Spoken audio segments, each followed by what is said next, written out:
El aquelarre del barrio La Candelaria. En el corazón de Bogotá, en el emblemático barrio de La Candelaria, se erige una de las zonas más antiguas y enigmáticas de la ciudad.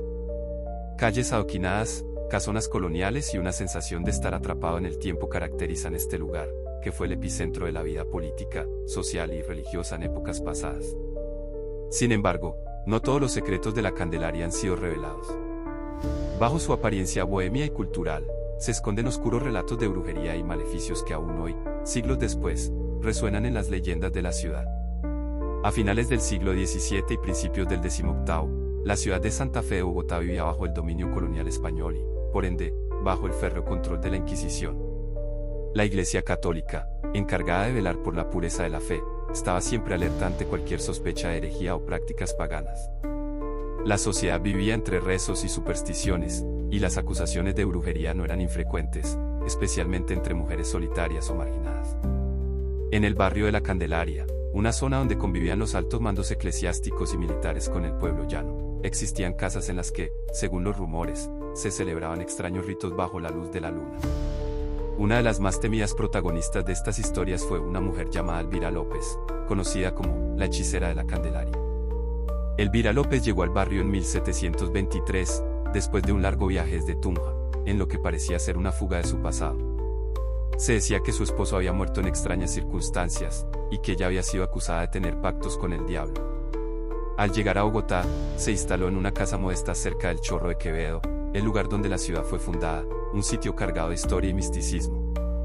Elvira no tardó en hacerse conocida entre los habitantes del barrio, no por su amabilidad o simpatía, sino por su extraña apariencia y comportamiento.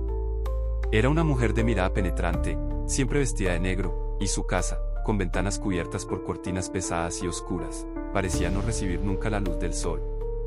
Nadie la veía durante el día, pero al caer la noche, los vecinos aseguraban escuchar voces y cánticos en lenguas incomprensibles provenientes de su casa.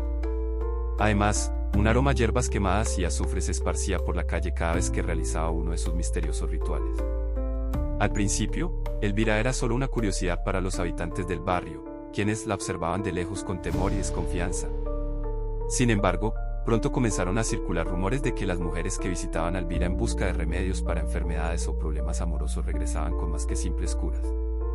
Algunas reportaban haber sido curadas milagrosamente de dolencias que los médicos no podían explicar, mientras otras caían en desgracia después de visitarla.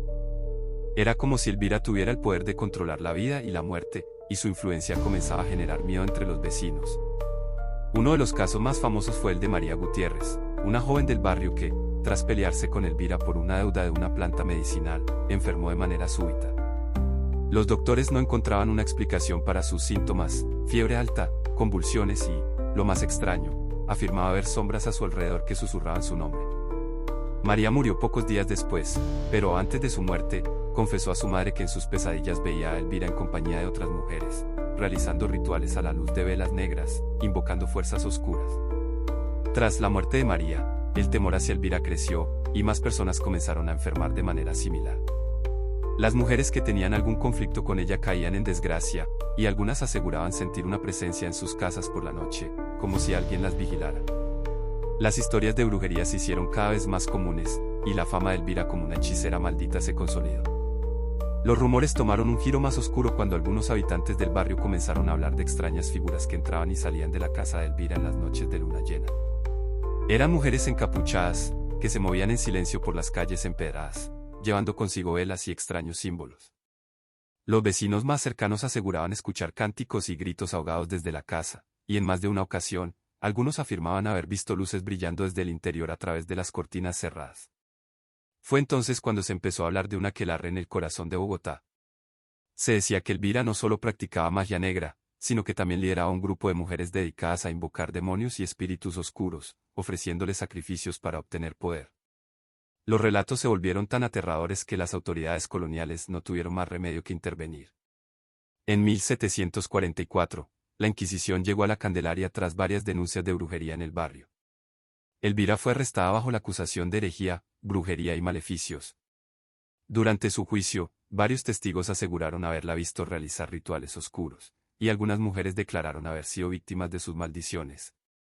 Se encontraron en su casa muñecos de cera con alfileres clavados, amuletos de huesos humanos y libros con símbolos extraños. El tribunal de la Inquisición la condenó a muerte, pero antes de que la sentencia pudiera ser cumplida, algo inexplicable sucedió. En la noche anterior a su ejecución, Elvira desapareció de su celda. Las puertas estaban cerradas y no había señales de fuga, pero lo más extraño fue lo que encontraron en el lugar donde ella dormía, una pila de cenizas y un olor penetrante a azufre que llenaba el aire. El legado oscuro. Después de la desaparición de Elvira, su casa fue abandonada y nadie se atrevió a vivir allí por décadas. Sin embargo, los vecinos seguían hablando de luces extrañas y sombras que se veían cerca del Chorro de Quevedo en noches de luna llena. Algunos aseguraban que el espíritu de Elvira todavía vagaba por las calles de la Candelaria, buscando venganza o tal vez cumpliendo algún oscuro pacto que había sellado mucho antes de su desaparición.